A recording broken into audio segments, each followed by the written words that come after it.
Vamos a hacer un breve resumen de lo que estuvimos compartiendo en la primera parte de este mensaje. Estuvimos viendo que el Señor, a través de toda la Escritura, encontramos diferentes momentos donde Él envió vientos, desató vientos. Y el primer viento que vimos fue vientos que son desatados por nosotros mismos. Y usamos la historia del profeta Jonás, cuando Dios le dijo que fuera a Nínive a predicar. Mas sin embargo dice que Jonás hizo lo contrario y se fue a Tarsis. Y se embarcó, compró un boleto y se embarcó y se fue a dirección opuesta a donde Dios lo enviaba. O sea, estaba desobedeciendo. Y la desobediencia de Jonás, cuando se subió a aquel barco, dice que entonces Dios levantó un viento, de tal manera que parecía que se partía la embarcación. Entonces, ¿quién fue el que provocó ese viento? Lo provocó Jonás mismo. Dios, ¿verdad? Levantó ese viento porque Dios quería que Jonás hiciera su voluntad. Y aprendimos que de la misma manera a veces hay vientos que soplan en nuestras vidas, que sentimos que a veces nos parten en dos, y tenemos que hacer un análisis y darnos cuenta si esos vientos somos nosotros los que los hemos provocado. Y cuando entendemos que somos nosotros, no nos queda otra alternativa que obedecer lo que Dios dijo, porque al final Dios saldrá ganando. El final de la historia de Jonás nos damos cuenta que Jonás no entendió a las primeras y tuvo Dios que permitir que un gigante pez, dice, que se lo tragara. Ahí está, que estuvo dentro de las entrañas de aquel pez. Fue cuando entonces Jonás clamó. Lo bueno es de que Dios es un Dios de oportunidades, que a donde estemos, aún en lo más profundo, si clamamos, el Señor nos va a extender la mano para ayudarnos y para Él cumplir el propósito que tiene, amén, en cada uno de nosotros. Pero también aprendimos de que hay vientos que Dios sopla, que se le conocen vientos de promoción, y usamos el caso de Job. Y dice la historia que en un momento un viento sopló sobre la casa donde estaban los hijos de Job, y la casa dice que cayó y los mató a todos. Y conocemos la historia de Job, a donde Job perdió todas sus pertenencias, perdió aún sus hijos, y por último perdió su salud. Pero al final nos damos cuenta que todos estos vientos que vinieron en contra de Job, todo fue para bien, porque el final, cuando leemos al final del libro de Job, en el capítulo 42, miramos cómo Dios bendijo a Job de una manera más de la que se encontraba, y la bendición más grande que tuvo Job fue que fue promovido para conocer a Dios de una manera diferente, porque él expresó y dijo: de oídas te había oído, mas ahora mis ojos te ven. Entonces, cuando Job pudo tener esa relación más íntima con Dios, después de que Dios permitió que aquellos vientos soplaran, amén, en él, en su familia, en su salud, y todo fue para bien, lo promovió a estar en una posición espiritual primeramente mejor, pero también, hermano, con su familia, porque también dice que Dios luego le dio hijos e hijas, y las hijas de Job eran las mujeres más bellas que habían en toda la tierra.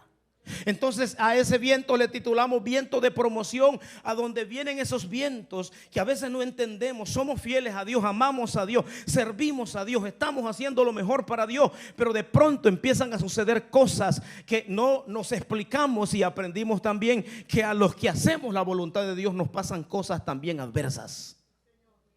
Que no entendamos que por el hecho que estamos sirviendo a Dios las cosas siempre van a estar bien. Van a haber situaciones difíciles, pero cuando nosotros descansamos en las promesas del Señor, que los que amamos a Dios todas las cosas nos van a ayudar a bien, entonces estaremos tranquilos, porque diremos: ¿qué es lo que tú me vas a mostrar? ¿Qué es lo que tú estás haciendo? ¿Qué es lo que tú, Señor, a dónde tú me vas a llevar después de este proceso?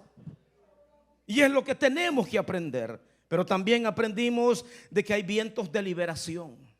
a donde Dios sopla con el propósito de quitar todo aquello que ha venido a veces a ligarnos, a atarnos. Y tomamos como ejemplo cuando el Señor dice que trajo allá en el libro de Éxodo capítulo 10 verso 19, trajo un viento a donde quitó la langosta, y dice que la arrojó al Mar Rojo, hablando de una de las plagas que habían azotado Egipto.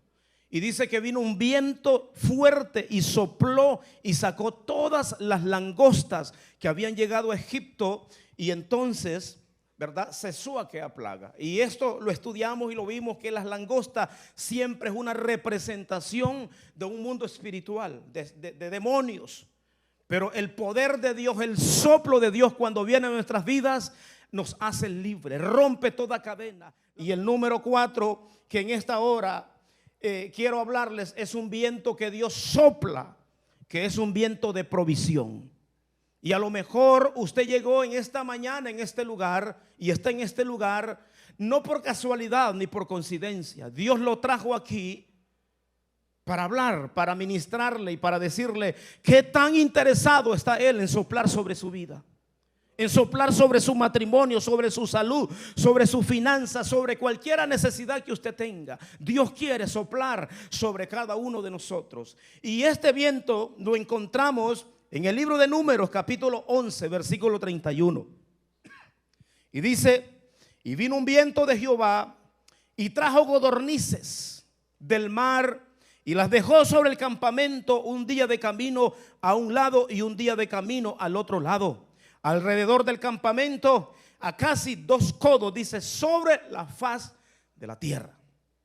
Cuando nosotros nos vamos a esta historia, aunque el contexto de esta historia pertenece a un hecho no muy agradable a Dios, para que Dios soplara este viento y trajera esta provisión, lo cierto es que Dios fue el mismo, amén, que sopló para que trajera esto a un pueblo que estaba en rebelión, a un pueblo que estaba en desobediencia.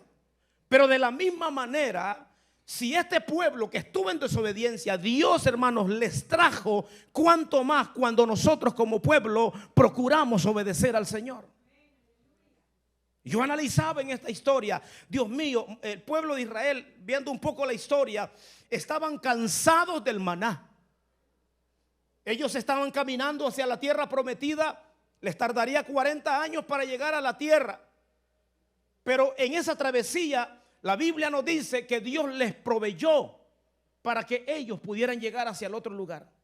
Los hermanos que dieron inicio al servicio hablaban, ¿verdad?, de lo que Dios había hecho durante aquellos 40 años en esa lectura bíblica. Que dice que sus calzados no se le envejecieron, ni su ropa, ni se le hincharon sus pies, hermanos. Ahora que estuve yo allá, que fui a este viaje a Tierra Santa, nos tocó agarrar un vuelo de 14 horas. Y cuando yo llegué, hermanos, allá a Turquía, mis zapatos los sentía apretados. Y yo decía, bueno, pero ¿por qué están apretados mis zapatos? Si yo nunca padezco de eso. Pero me di cuenta de que mis pies estaban hinchados. Y yo no estaba caminando en el desierto, estaba volando en un avión con aire acondicionado, con comida y con todas las cosas ahí. Y se me hincharon los pies. Pero la Biblia dice que cuando Israel cruzó esos 40 años hacia la tierra prometida, ni se le hincharon los pies. Mire, hermano, la provisión de Dios: por la noche una columna de fuego para protegerlos del frío en el desierto, y por el día una nube que los protegía del sol, del calor. Ese pueblo estaba bien. Mas sin embargo, dice que un día renegaron, un día reclamaron y dijeron: ya no queremos este maná, estamos cansados de este maná. Queremos carne. Queremos carne. O sea, habían desconectado de ver la provisión de Dios, porque cuando nos desconectamos de la provisión de Dios, hermano, vamos a actuar en la carne, vamos a querer lo que la carne quiere y no lo que Dios nos está proveyendo. Pero a veces Dios hasta los antojos y hasta las, ¿verdad?, lo que nosotros pedimos nos da. Y dice entonces ahí de que Dios entonces les proveyó. Y dice que sopló y trajo, dice, codornices. Y no era un poquito de codornices. El pasaje dice de que eran casi 2 codos sobre la faz de la tierra. O sea, eran, hermano, bultos de codornices. ¿Usted sabe cuánto es un codo? Estamos hablando de que era una altura más o menos del piso acá, de codornices.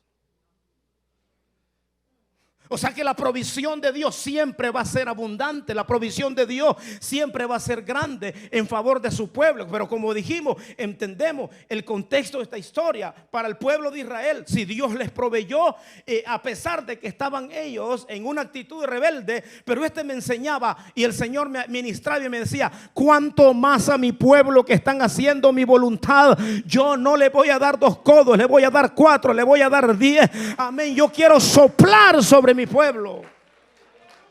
Yo quiero soplar sobre mi pueblo. Yo quiero traer bendición sobre cada uno de nosotros. Dios, el Señor quiere, hermano, hacer algo en pro de nuestras vidas para proveernos. ¿Cuántos han conocido a Dios como el proveedor?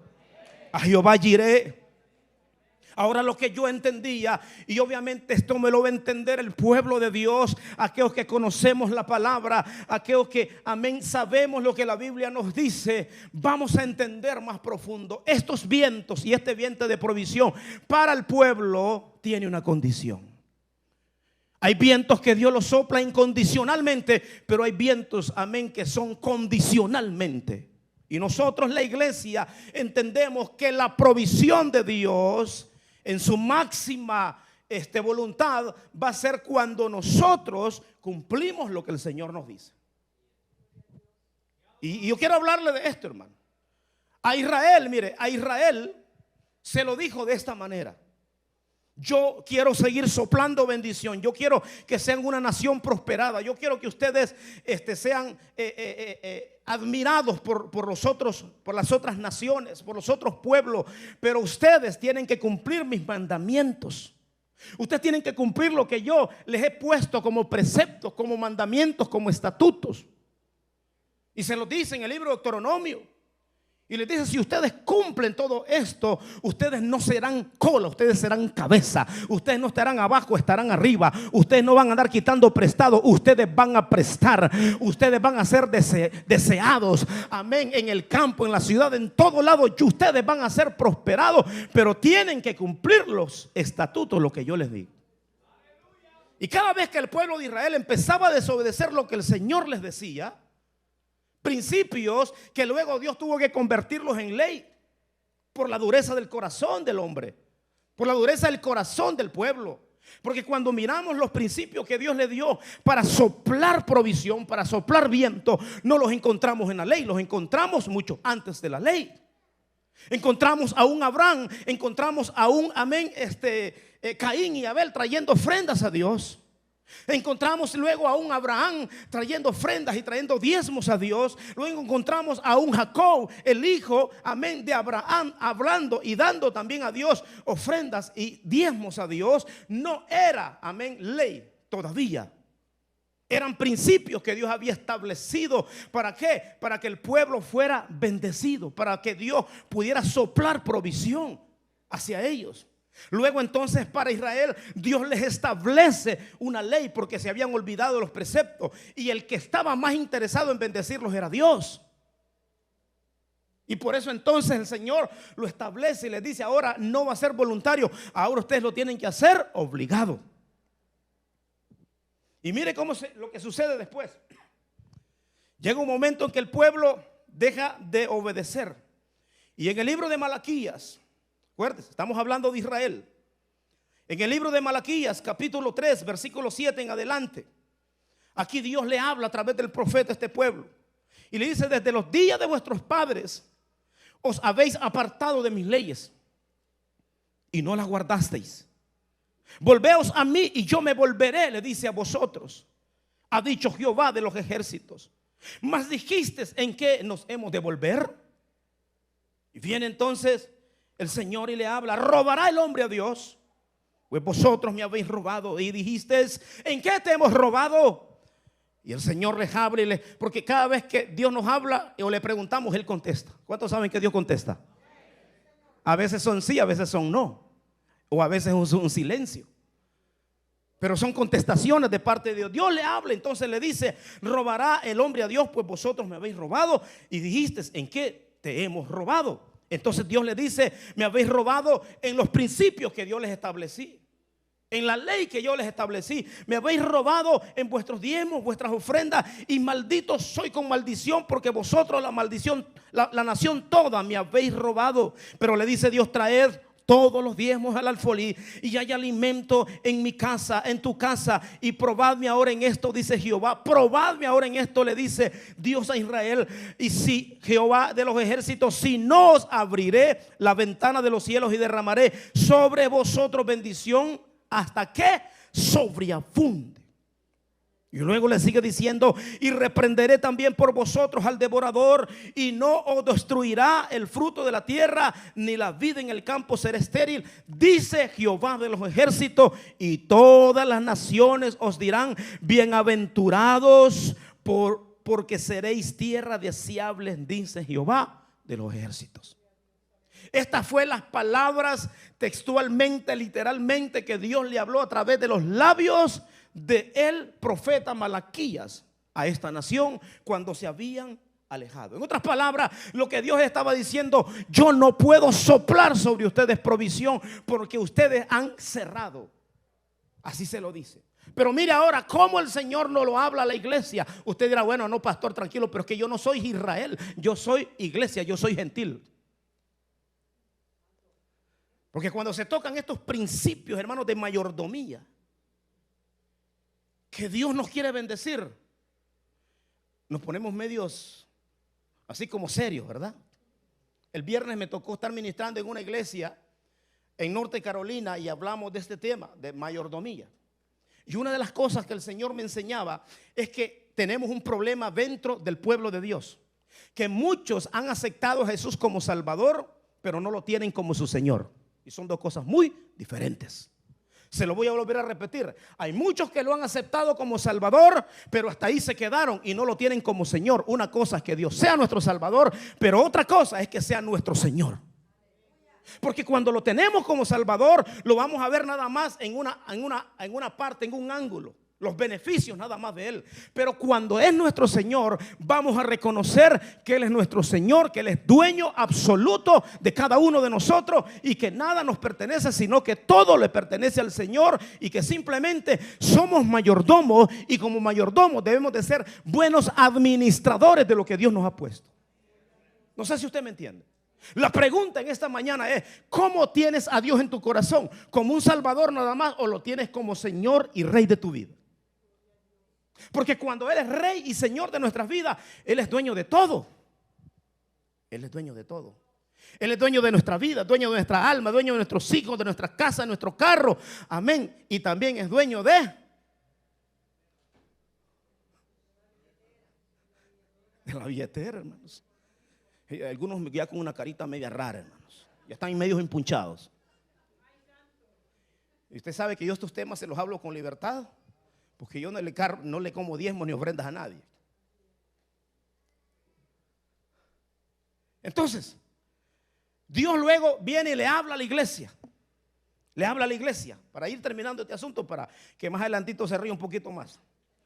Pero como Juan le dijo, hermano, a uno de sus discípulos: ¿sabe qué? Así como prospera tu alma, quiero que seas prosperado en todo. Mi deseo como pastor no es que tan solo usted sea prosperado espiritualmente, sino que usted sea prosperado en todo. Dios nos quiere bendecir, Dios nos quiere, hermano, amén, soplar provisión, pero a veces nosotros hemos parado la bendición. Pero mire, vamos ahora a nosotros, la iglesia, nos lo dice de una manera, amén, así, mire, a través de Pablo, allá en 2 Corintios 9, del 6 en adelante. Pero os digo, pero esto digo, que el que siembra escasamente, también segará escasamente. Y el que siembra generosamente, generosamente también segará. Cada uno dice de como propuso en su corazón, no con tristeza ni por necesidad, porque Dios dice, mire lo que dice, Dios no bendice, no dice, Dios ama al dador alegre, y poderoso es Dios para hacer que abunde en nosotros toda gracia, a fin de que teniendo siempre en todas las cosas todo lo suficiente, abundéis para toda buena obra. Mire cómo le habla a la iglesia, hermanos.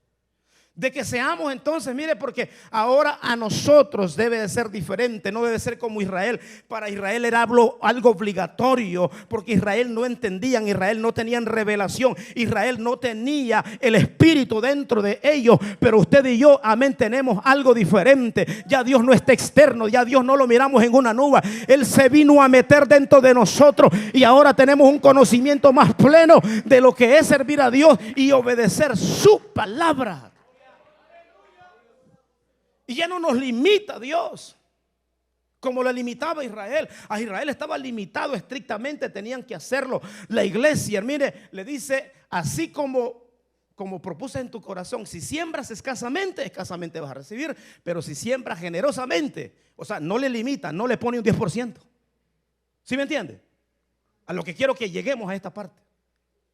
No le limita a una determinada, sino, mira, lo que tú ves. ¿Cuántos testimonios conocemos? Empresas, hermanos. Chick-fil-A, muchas otras empresas que son generosas en aportar, amén, para el reino de Dios, para las misiones, para que el evangelio se siga predicando. Son lugares y son empresas que han sido bendecidas, han sido prosperadas. ¿Por qué? Porque ellos rompieron ese ciclo y dejaron que el soplo de Dios viniera sobre su vida, y son gente bendecida. Yo tengo testimonios en esta casa de gente que ha sido prosperada, de gente que han aprendido este principio, amén, y Dios ha soplado sobre sus vidas. Dios está soplando sobre sus vidas y no va a dejar de soplar, porque entre más abras tu mano, más Dios, amén, te va a bendecir. Ven por aquí, Carlitos, ayúdame. Yo quiero darle una ilustración para que te miren los hermanos ahí. Abre tus manos así, las dos. Mire, el hombre tiene así, digamos que así somos nosotros en este aspecto. Abrimos nuestras manos. Cuando abrimos nuestras manos, tenemos entonces posibilidad de que se nos ponga. Que se nos ponga, pero también que se nos saque, ¿verdad? Este es el ciclo de la bendición de Dios. El Señor nos da, pero también entonces saca, ¿para qué? Para que bendizcamos. Ahora cierra tus manos, Carlitos. ¿Qué pasa con las manos cerradas ahora? Dios no puede depositar,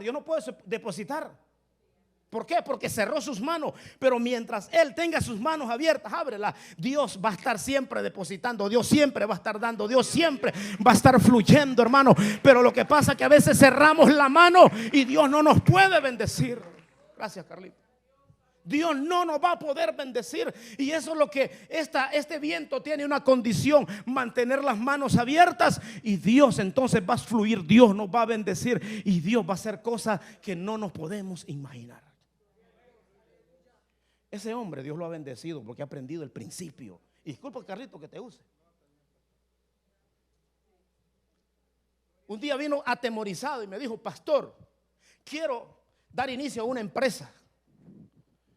Y le dije: Carlitos, mira, tú sabes de que yo aquí soy promotor de eso. El que viene y me dice, eche mano, mi hermano, porque somos hijos de Dios y Dios nos ha prometido que nos va a bendecir. Pero no te olvides que cuando Dios te bendiga, no te olvides quién fue el que te dio la bendición. Y cada día me dice: pastor, mire, Dios me va bendiciendo. Ahora, primero me dijo, son 5 empleados los que tengo. Ahora son 10, ahora son 15. El otro día me dijo que son casi 40 empleados los que tiene. Y ahora es, amén, un instrumento de Dios que hasta está proveyendo empleo a gente de esta congregación. Pero no te olvides, Carlito, de dónde viene la bendición. No te olvides quién es el que te ha bendecido. Usted no se olvide, amén, quién es el que le ha bendecido. Dios está interesado en suplir, en soplar viento de provisión en nuestras vidas. Pero esa provisión, hermano, si nosotros no abrimos nuestra mano, no va a fluir en cada uno de nosotros. ¿Cuántos queremos que sople el Señor con un viento de provisión? Entonces, hermano, ya sabemos lo que tenemos que hacer. Si usted ha cerrado su mano a Dios, Dios cerrará la del cielo para nosotros. El Señor le dijo: abriré a Israel las ventanas de los cielos. Cuando nosotros cerramos, Él cierra. Cuando nosotros abrimos, Él abre. ¿Sí me entiende? Él le dijo las ventanas. Yo creo que para nosotros la iglesia no son las ventanas, son las puertas. Las puertas. Aleluya, yo estoy orando al Señor para que Dios le bendiga. Estamos esperando a Cristo como si viniera ya pronto. Amén. Lo que está sucediendo en Medio Oriente, esa guerra, hermano, nos está anunciando la iglesia que nuestra redención se acerca. No sabemos qué es lo que va a suceder, amén, en este mundo, pero lo que sí la iglesia sabemos es que pronto sonará la trompeta. Pero mientras esa trompeta no suene, tenemos nosotros que seguir, amén, obedeciendo lo que la palabra del Señor dice, y que el Señor siga soplando lo que quiera soplar sobre cada uno de nosotros. Y yo creo en esta mañana que aquí va a haber gente que se van a ir con una mente abierta, con una mente despierta, y van a ver la provisión de Dios en sus vidas. Si has cerrado tu mano, ábrela, ábrela, porque Dios no te va a poder bendecir con la mano cerrada. Cierras, Él cierra. Abre, Él va a abrir también. Ahora, el otro viento, ya para irnos yendo, el número 5, también la Biblia nos enseña de vientos de milagros. ¿Cuántos vinieron en esta mañana por un milagro? 1, 2, 3, 4. Los que vinieron en esta mañana por un milagro. ¿Cuántos creen de que Dios es un Dios que hace milagros? ¿Cuántos sabemos que Dios es un Dios de milagros? Dios sigue haciendo milagros. Y la Biblia nos registra muchos milagros, pero quisiera considerar uno que encontramos en Éxodo capítulo 14, versículo 21. Y dice: y extendió Moisés la mano sobre el mar, e hizo Jehová que el mar se retirase por un recio viento, dice, oriental, toda aquella noche. Y volvió el mar en seco, y las aguas quedaron, dice, divididas. ¿Quién no conoce esta historia? ¿Quién no conoce este milagro? Este milagro es cuando el pueblo de Israel, Dios los saca de la mano opresora de Faraón y van hacia la tierra prometida. Pero cuando apenas salen, dice que ahora se encuentran enfrente del Mar Rojo, y detrás tenían a los enemigos que venían en contra de ellos, a Faraón y a su ejército. Pero ahora Israel se encontraba enfrente del Mar Rojo. Y aquí Dios empieza, porque las pestes que llegaron a Egipto, aunque también eran para Israel, pero más eran para el pueblo egipcio, para que Faraón y todos los egipcios entendieran de que el Dios de los hebreos era más poderoso que sus dioses. Porque hemos aprendido que cada una de las plagas que llegaron a Egipto representaban una deidad que adoraban los egipcios. Y cuando llegaron esas plagas, no hubieron dioses egipcios que pudieran parar lo que Dios había enviado, enseñándoles entonces a Egipto y enseñándole a Israel que el Dios todopoderoso era más grande que los dioses de aquella región. Pero Dios no había parado en seguirles enseñando a su pueblo, y ahora se encuentran en el Mar Rojo. Nos tocó pasar por esa parte a donde se cree que se abrió el Mar Rojo en este viaje que entramos por Egipto, hermano, y es un lugar bastante amplio, ancho. Y lo que sucedió aquí fue algo milagroso, fue algo extraordinario. La ciencia, a lo mejor usted ha escuchado por los diferentes canales que los científicos, ¿verdad?, ponen sus comentarios y hacen sus teorías, sus estudios. Pero qué cosa, ¿no? Vamos a decir de que ellos pongan sus teorías y sus investigaciones, y que dicen que a la verdad por esos lugares en algunos momentos soplan unos vientos fuertes. Pero hermanos, qué casualidad, ¿no? Qué coincidencia que en ese mismo momento, cuando Israel está ahí enfrente de ese mar que se necesitaba abrirse, amén, fue cuando se abrió y cuando sopló ese viento. Entonces ahí no hay coincidencia, ahí no hay casualidad. Ese era Dios mismo haciendo un milagro. Dice que sopló un viento oriental y dividió las aguas a un lado, a un otro, toda la noche, para que aquel pueblo, hermano, cruzara en seco. Dígame usted si este no es un milagro de Dios. Esto es algo sobrenatural. Esto es algo de que nadie lo puede hacer. Ahora, acuérdese el pasaje que nosotros leímos en el Salmo 104. Si los científicos dicen, bueno, sí es cierto, son vientos que soplan, pero ¿de quiénes son los vientos? Si el versículo 4 que leímos de Salmo 104 dice: el que hace a los vientos sus mensajeros. O sea que los vientos están al servicio de Dios. Dios los manda. Dios les dice cuándo tienen que soplar, cuándo tienen que ir y cuándo no tienen que ir. ¿Sí me está entendiendo? Entonces, este viento, hermanos, sopló a Israel en este momento, proveyéndoles un milagro para que ellos no fracasaran en las manos de sus enemigos. Entonces esta enseñanza o esta historia, este maravilloso milagro del Mar Rojo siendo dividido por un viento de Dios, nos enseña a nosotros una gran lección. Que ese Mar Rojo representa para nosotros algunas situaciones que las miramos imposibles, que pensamos que vamos a morir enfrente de ellas. Pero la realidad es de que cuando estamos en las manos del Señor, lo imposible que nosotros podamos mirar, para Dios no es nada imposible. La ciencia médica en algún momento dice, ya no puedo hacer nada. Pero es ahí entonces cuando Dios entra en acción y empieza a soplar y empieza entonces a decir, si el hombre dijo que no puede, pero yo sí puedo, mi poder no ha menguado, yo no he parado de hacer milagros. Por eso la palabra nos enseña, maldito el hombre que confía en otro hombre. Amén. Los médicos estudian y tienen conocimiento y saben, amén, y Dios le ha dado sabiduría y capacidad para ayudar al hombre en su salud, pero llega un límite el hombre que no puede, y ahí Dios entra en acción y dice, yo sí puedo. Cuando el doctor no puede, yo sí puedo. ¿Eso es cierto, Clifford, o no? La ciencia médica tiene sus límites. Clifford es doctor. Joseph está estudiando para ser doctor. Y cuando esté ejerciendo completamente su profesión, se va a dar cuenta que van a haber límites. No, ya no podemos hacer nada. Se va a encontrar con pacientes que le van a decir, lamentablemente, con todo el dolor en mi corazón, no puedo, porque hasta ahí llegó la ciencia.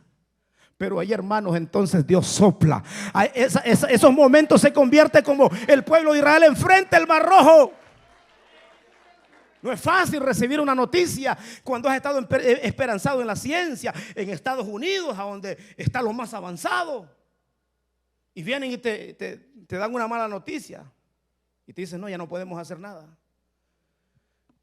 ¿No es un Mar Rojo enfrente? Sí. Ay, hermanos, pero cuando nosotros confiamos en ese Dios que sopla, en ese Dios que sigue haciendo maravillas, en ese Dios que sigue haciendo milagros, Dios se va a glorificar. Y usted sabe los testimonios que tenemos nosotros acá en esta congregación, en cada una de nuestras familias, diagnosticados con cáncer, los médicos diciendo no podemos, vete a morir a tu casa. Pero un día apareció Dios ahí visitando esa vida, y sabe que Dios te quitó aquella enfermedad. Porque es lo que Dios hace. En otras palabras, cuando pensaste que te ahogarías en el Mar Rojo, el Señor viene y dice, ¿sabes qué? Lo voy a abrir. El Señor nos dice, te voy a abrir. Miren lo que dice Isaías capítulo 43 versículo 2. Cuando pases por las aguas, yo estaré contigo. Y si por los ríos, no te anegarán. Y cuando pases por el fuego, no te quemarán. Ni la yarda, ni la llama, dice, arderá en ti. Esa es una promesa que Dios le ha dado a su pueblo, de que todo el Señor, hermanos, tiene el control. Las aguas no nos van a ahogar. Ahora, no dice que no las vamos a enfrentar. No dice que no vamos a tener que cruzar agua, que cruzar ríos, que cruzar tempestades, que pasar fuegos. Pero Dios dijo que estaría ahí con nosotros. ¿Se acuerda el caso de los 3 jóvenes hebreos? El Señor pudo haber evitado que entraran al horno, pero Dios no lo evitó, dejó que entraran en el horno, pero no los dejó solos en el horno. Dice que allá había un cuarto personaje que se paseaba con ellos en el horno, aleluya, que había sido calentado 7 veces más de lo que había estado caliente aquel horno. Pero los 3 hebreos dice que se paseaban, sus ropas no se quemaban. Y cuando, amén, el Nabucodonosor miró esa escena, pero ¿cómo? Si metieron 3, pero yo veo 4, y el cuarto tiene aspecto como el hijo de los dioses. No era el hijo de los dioses, era el hijo de Dios, era Cristo, que estaba dentro con Sadrach, Mesach y Abednego, porque Dios dijo que el fuego no ardería en nosotros. Dios es un Dios de milagro que sopla sobre nuestras vidas. Y en esta mañana Dios nos ha traído para decirnos, ¿sabe qué? Si soplé sobre el mar rojo para que mi pueblo pasara en seco, yo sigo soplando sobre mi iglesia. Yo sigo soplando sobre mis hijos. Yo sigo soplando sobre aquellos que creen de que yo todavía hago milagros. El soplo de milagro de Dios en esta mañana se quiere activar en cada uno de nosotros. Yo no sé cómo usted llegó. Tal vez llegó enfermo, luchando para llegar al culto, pero ¿sabe qué? Cree de que en esta mañana Dios, amén, sopla sobre su vida. Sopla sobre su vida. Porque para Dios no hay nada imposible. Él es un Dios sanador. Él es un Dios que hace milagros. Muchos piensan y enseñan que el último milagro, los últimos milagros sucedieron hasta que murió el último de los apóstoles.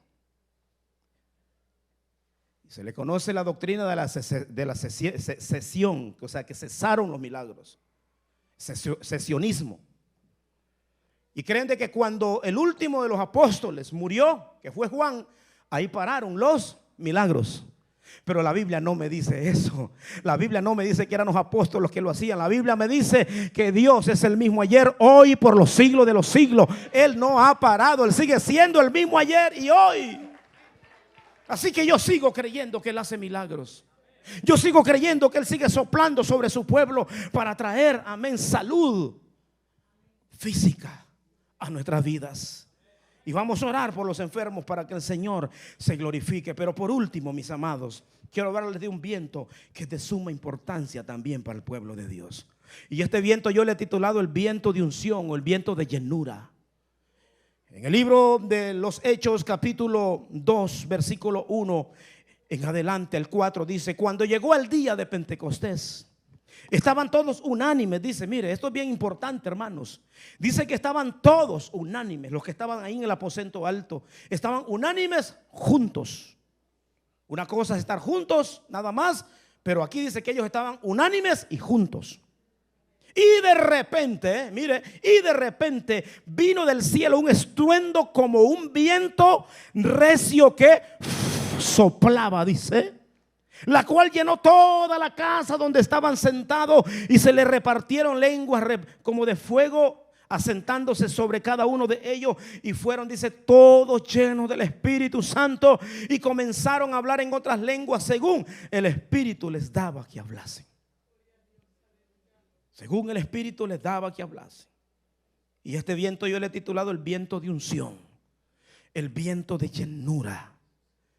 Este es un viento que sopla Dios primeramente en aquellos que son obedientes y en aquellos que buscan, amén, estar en unidad y en armonía. Y esto es tan necesario y tan importante dentro de la iglesia de Cristo. Y cuando hablo dentro de la iglesia no me refiero nada más a este grupo. Estoy hablando de la iglesia en general. El acontecimiento del capítulo 2 del libro de los Hechos simplemente fue la primicia o el inicio de lo que Dios iba a continuar haciendo. O sea que esto, hermanos, no ha parado. La manifestación y la llenura del Espíritu no ha parado. El Señor quiere seguir haciéndolo. Pero ¿sabe por qué Dios no lo hace? Porque no llenamos las características de este grupo que estaba reunido en el aposento alto. Dios no puede manifestarse en medio de un pueblo desunido, en un pueblo que no se aman, en un pueblo que se odian, en un pueblo que a veces ni se saludan, que se hacen caras, en un pueblo de que guardan cosas en sus corazones, que hay envidias unos con otros. Se molestan cuando Dios bendice a alguien. Es increíble, hermanos. Suceden. Y Dios no se puede mover así. Entonces vamos a ver rapidito aquí en este viento que Dios sopló sobre este lugar, sobre el aposento alto. ¿Qué es lo que sucedió? Dios les había dicho a sus discípulos: no se vayan de Jerusalén hasta que sean investidos, llenos del Espíritu Santo. Y al principio se cree que era un buen grupo, pero al final solo quedaron 120. Porque estos 120, cuando vino el derramamiento del Espíritu, cuando llenó, cuando sopló el Señor en esa casa, hermano, habían estado ahí 10 días. 10 días. Y se cree que esos 10 días que estuvieron estos 120 no comieron, o sea que estuvieron en ayuno y estuvieron en oración. Y estaban juntos y unánimes. Estaban juntos y unánimes. Y como dije al principio, una cosa es estar juntos y otra es estar unánime. Juntos, le defino, juntos es estar aglomerado nada más físicamente. Yo puedo decir que en esta mañana aquí muchos podemos estar juntos, pero no todos estamos unánimes. Usted va al estadio y usted mira ahí esa multitud de gente y allí usted está, ¿verdad? Junto, pero no está unánime, son cosas diferentes. Entonces, otra cosa es unánime. ¿Qué es unánime? Unánime es 2 o más personas que están en un acuerdo o que tienen el mismo parecer en espíritu, en alma y en cuerpo. Eso es estar unánime. Juntos es estar, ¿verdad? Porque hay gente que están, hermanos, en el culto, pero están pensando en el trabajo, están pensando que van a ir a comer después del culto, están pensando de que tienen que ir a lavar el carro, que tienen que ir a limpiar la casa, y etcétera, etcétera. O sea, no se están gozando el culto, no están recibiendo la palabra, no están conectados, sino que están sus cuerpos aquí, pero sus mentes están en otro lugar. Hay que estar diciendo, ¿y a qué hora va a terminar este individuo que no se apura? Bueno, si usted de vez en cuando viene, aguánteme por favor unos minutitos más. Usted que viene el domingo, nada más aguánteme que hace el domingo, hombre. Y solo llevo 42 minutos. Yo a rato estoy aquí porque hice otras cosas, pero en el mensaje lo llevo 43 minutos. Y dicen que no debe de excederse más de 1 hora, así que ya voy a terminar, tranquilo. Ya con esto usted ya se siente más tranquilo, ¿verdad? Pero estoy terminando, hermano, estoy terminando. Entonces es importante entender estar juntos y estar unánime. Y este pueblo dice que estaban juntos. Este viento es un viento que necesita la iglesia de Cristo. Porque cuando el Espíritu Santo sopla, hermano, no volveremos a ser los mismos. Pero para que esto se active en nuestras vidas, tenemos que tomar la actitud que tenían estos 120 de estar juntos y unánimes. Juntos y unánimes es estar en mutuo acuerdo, de que nos conectamos, que nos ponemos de acuerdo. Venimos aquí a adorar, a glorificar al Señor. Olvídese, desconéctese de lo demás y venga aquí a darle gracias al Señor. Si ya estuvo 40, 50 horas conectado con su trabajo, ya estuvo un montón de horas conectado en otra cosa, conéctese este momento con el Señor y venga a adorarle, venga a glorificarle, venga a decirle: Dios mío, gracias porque me diste la semana, porque me diste trabajo, me diste salud, me diste fuerza. Pero ese pueblo, hermanos, ahí ellos estaban esperando no un pago de 2,000, ni 5,000, ni $1,000,000. Ellos sabían que lo que estaban esperando ahí era algo más grande que eso. Porque la plata no te puede cambiar. Yo conozco gente con posiciones económicas y son un desastre en la familia. Tienen bonita casa, amén, tienen carros, tienen buenos trabajos, pero es un desastre la familia, los hijos. ¿De qué te sirve tener todo lo material si no tienes, hermanos, lo más importante? O sea que estos 120 sabían que lo que estaban esperando era algo importantísimo. Era la presencia del Espíritu Santo en sus vidas, aleluya, que los transformaría, que les cambiaría toda su vida. Y cuando ese Espíritu nos llena, ¿sabe qué es lo que sucede, hermano? Ese viento, cuando sopla sobre nosotros, nos convierte en discípulos ordinarios a discípulos extraordinarios. Cuando un hombre y una mujer es investido por el Espíritu Santo, deja de ser un ordinario para ser un extraordinario. Usted entiende esos términos, ¿verdad? Y ejemplo de ello, aquí encontramos a uno de sus discípulos, que es el que resalta en este momento, que es Pedro. Y dice la Biblia que cuando sopló ese viento sobre los 120 que estaban ahí, entonces apareció ahí en escena Pedro, el que no volvió a ser el mismo. Registremos a Pedro antes de ser investido del Espíritu Santo. ¿Quién era Pedro? Negó a Jesús. Tenía un carácter que era terrible. Pedrito, hermanos. Usted se acuerda con el siervo, ¿verdad? Del sacerdote, con Malco, que le quiso cortar la cabeza. Eso que solo le cortó la oreja. O sea que era discípulo, pero todavía tenía un montón de cosas que tenía que ser transformado. Ese cortaba cabezas y ese no amagaba, no tenía misericordia. Pero cuando Pedro es investido dentro de los 120, que ahí también estaba María, la mamá de Jesús, que también ella fue necesario que se llenara del Espíritu. Y dice entonces ahí de que se levanta Pedro, y entonces Pedro empieza a hablar, hermano. Pero yo no hablaba como un Pedro ordinario, ahora hablaba como un Pedro extraordinario, porque lo que decía venía impulsado por el poder del Espíritu Santo. Y aquel mensaje de Pedro fue tan poderoso que impactó el corazón, dice, de una multitud que se convirtieron. ¿Cuántos dice aquel mensaje, hermanos? 3,000 dice, se convirtieron en aquel mensaje de Pedro. ¿Por qué? Porque ahora Pedro ya no era el mismo discípulo de antes. Aleluya, ya no era el discípulo carnal, ahora era un discípulo espiritual. Aleluya, nosotros de la misma manera va a suceder. Nos convertiremos discípulos, hermanos, espirituales, y dejaremos de ser discípulos carnales. ¿Sabe por qué tanta carnalidad en la gente? Por falta de relación con el Espíritu Santo. Porque el Espíritu dice que Él es el que nos guía a toda justicia y a toda verdad. Y cuando dejamos que el Espíritu sea el que nos guíe, Él te va a dar sentir cómo debes de hablar, cómo debes de mirar, cómo debes de pensar, cómo debes de vivir, cómo debes de vestir. Amén. Todo el Espíritu Santo te va a decir. Esto no es lo que tu mujer te dice, ni lo que tu marido te dice. Usted pregunta al Espíritu Santo, ¿te gusta? Porque cuando usted se deja llevar por su cónyuge, a lo mejor su cónyuge es un poco carnal. No, mi amor, me gustas así, me gustas así. No, aquí se trata de lo que dice el Espíritu Santo. Cómo el Espíritu Santo, cómo te agrado, Señor, cómo soy, lo que hago, lo que pienso, lo que miro, lo que escucho, lo que toco, lo que practico. ¿Sí me entiende, hermanos? Entonces dejamos de ser ya discípulos carnales y nos convertimos en discípulos espirituales. Dejamos de ser discípulos débiles para convertirnos en discípulos poderosos. La iglesia debe buscar ser extraordinaria, espiritual, poderosa. Amén. Y solo el viento del Espíritu Santo es lo que lo va a hacer. Fue tanto ese soplo en la vida de Pedro que después dice que sacaban los enfermos, hermanos, a las calles para que por lo menos la sombra de Pedro les pasara. Y dice que eran sanados. Sanados.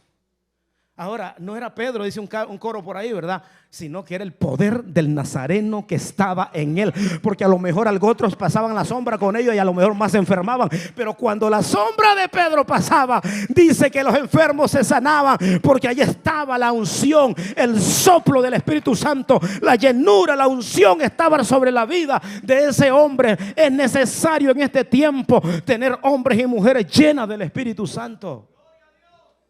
Y yo creo que aquí hay en la iglesia el tabernáculo de la paz hombres y mujeres que Dios quiere llenarlos, que Dios quiere impregnarlos de su presencia, de su gloria. Aleluya. Quiere levantarnos y quiere hacernos cada día diferentes. Concluyo en esta hora. Los vientos de Dios, hermanos, son beneficiosos para transformar. Y no importa en qué condición extrema nos encontremos, cuando Él dice yo quiero soplar, Él sopla y hace algo poderosísimo. La Biblia dice en el libro de Ezequiel capítulo 37 versículo 9: y me dijo, profetiza al Espíritu, profetiza, hijo de hombre, y di al Espíritu, así ha dicho Jehová el Señor, Espíritu, ven de los cuatro vientos y sopla sobre estos muertos y vivirán. Cuando usted lee toda esa historia, de esa experiencia que tuvo Ezequiel, está hablando de que tuvo, dice, una visión a donde se encontraba en un valle, y en ese valle había muchos huesos secos en extremo. Y el Señor empieza a hacer un diálogo con el profeta. Le dice, ¿sabes qué? ¿Crees que esos huesos pueden vivir? Y el profeta le dijo, Señor, solo tú lo sabes. Pero al final de la historia dice que le dijo, quiero que profetices, quiero que le hables, quiero que le digas a esos huesos que vivan. Y ordénale los vientos, que son mis servidores, que están a mi servicio. Ellos son los que yo les digo cuando tienen que ejecutar mis misiones. Como leímos en el Salmo 104 versículo 4, que sus vientos son sus mensajeros y los truenos, amén, son sus ministros. Y en aquel día dice, era una profecía que Dios le estaba hablando de la condición como se encontraba el pueblo de Israel. Y aquel día entonces Dios sopló, dice, de los 4 vientos, del norte, del sur, del este, del oeste, sobre aquel valle de huesos secos. Y quiero decirle, hermano, de que ese valle de huesos secos muchas veces estamos representados también nosotros, que nos hemos dejado secar extremadamente. Pero Dios siempre levanta Ezequieles. Dios siempre trae palabra. Dios siempre trae hombres, medios para que nos hable, para que nos soplen su mensaje y nos revelen cuál es nuestra condición y cómo estamos. Y en esta mañana Dios me dio este mensaje para soplar sobre usted. Yo no sé cómo usted está. No sé si usted está seco en extremo, pero yo creo que esos huesos vivirán. Yo creo que esos huesos, amén, se van a levantar. Y dice al final de esa historia, de esa profecía, de ese sueño, hermano, de esa visión del profeta Ezequiel, que luego que el Espíritu sopló, dice que aquellos huesos se juntaron, hueso contra hueso, hueso con hueso, amén. Hubo carne, hubieron tendones, hubieron músculos, y se levantó un ejército poderoso, aleluya. Ese era Israel que estaba caído, pero Dios lo levantó. Ahora se están levantando en contra de él, pero Israel es poderoso, no lo van a poder destruir, aleluya, porque Dios prometió que lo levantaría, ha soplado sobre él, pero también él ha levantado una iglesia, un pueblo que somos nosotros, y nos ha dado soplo de su Espíritu Santo para que nos levantemos, hermano, para que ya no estemos muertos, para que ya no estemos dormidos, para que ya no estemos moribundos en ese valle, que nos levantemos, aleluya. Israel está muerto en este momento, pero Dios le dio vida. Usted y yo estábamos muertos sin fe y sin esperanza, pero Dios nos da vida. Así que recordemos que hay vientos desatados por nosotros, como lo hizo Jonás, pero hay vientos que Dios los usa y sopla para promovernos, como Job. Hay vientos de liberación donde Dios se lleva toda langosta, toda enfermedad, todo espíritu contrario. Hay vientos de provisión donde sopla para traer bendición a nuestras vidas. Pero también hay vientos de milagros, como lo hizo con el pueblo de Israel, abriéndoles el mar rojo. Y hay vientos de unción, hay vientos de llenura del Espíritu Santo. Amén. ¿De cuál de estos vientos estamos necesitados en esta mañana? No sé de cuál viento usted está necesitado en este día, pero cual sea, el Señor está deseoso de soplar sobre usted. Póngase en pie que esta hora Él quiere soplar sobre cada uno de nosotros, sobre nuestras vidas. Él quiere transformar nuestra condición actual. Amén. Él quiere que nuestra condición sea diferente. Aleluya. Él solo quiere que le digamos: Dios, sopla en mí, Señor, sopla en mi vida. Sopla, sopla, sopla en mi vida, Señor. Transfórmame. Necesito